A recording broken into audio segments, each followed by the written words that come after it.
Rated X. Welcome to the Launchpad Podcast. Motherfucker!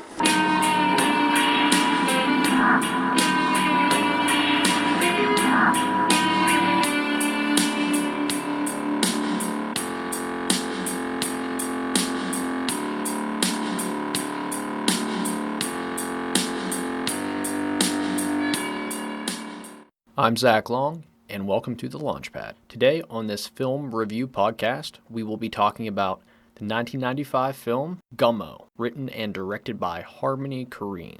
I am just going to touch on some production points, some interesting background of the movie, and then just give my quick rundown of thoughts on the film and a quick rating. After the breakthrough success of Kids, Harmony Korine was given the chance to not only write, but make his directorial debut with Gummo, a film that was made for a budgeted $1 million.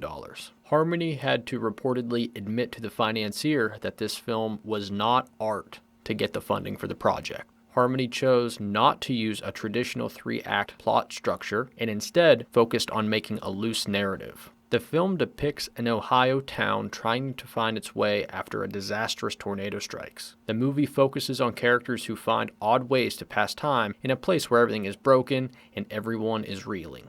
While set in Ohio, the movie was actually filmed in the poorest neighborhoods near Harmony Korine's hometown of Nashville. He would mostly approach real people rather than actors and ask if they would star in his next movie. These interactions would occur in fast food joints, bowling alleys, just about anywhere was fair game. Harmony was determined to represent these real people with all their beauties and faults, and he said he cast them by the auras they put off rather than how they read lines. He also encouraged improvisation, saying non-actors can give you what a real actor can never give you, pieces of themselves.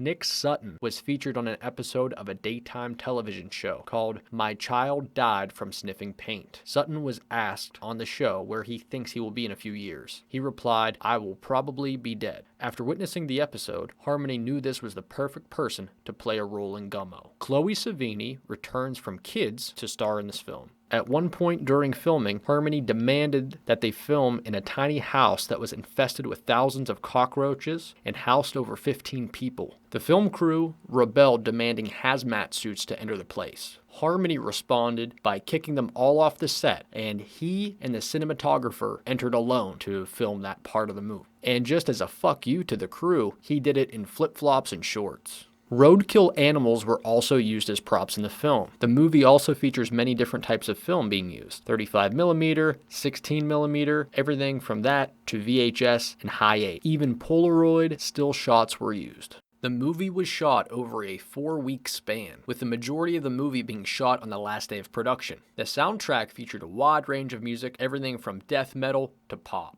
When Gummo premiered, many people left during the dead cat scene. Harmony promoted the film by making a legendary appearance on David Letterman. Now, to get down to rating the film, this one was a really tough score for me. There are a lot of things I admire about the movie, but also the lack of plot is sometimes hard to overlook. The avant-garde experimental element to this movie no doubt makes it intriguing. It creates a dreamlike haze over performances that are often too real to look away from. However, outside of art house fans or fans of indie filmmaking, it's hard to say that a short, attention span 2020 audience will find a lot to sink their teeth into. But if you are capable of watching a film strictly to see the envelope of cinema being pushed and to have a provocative, surreal experience, then maybe you should roll the dice on Gummo. It's worth a shot in the dark.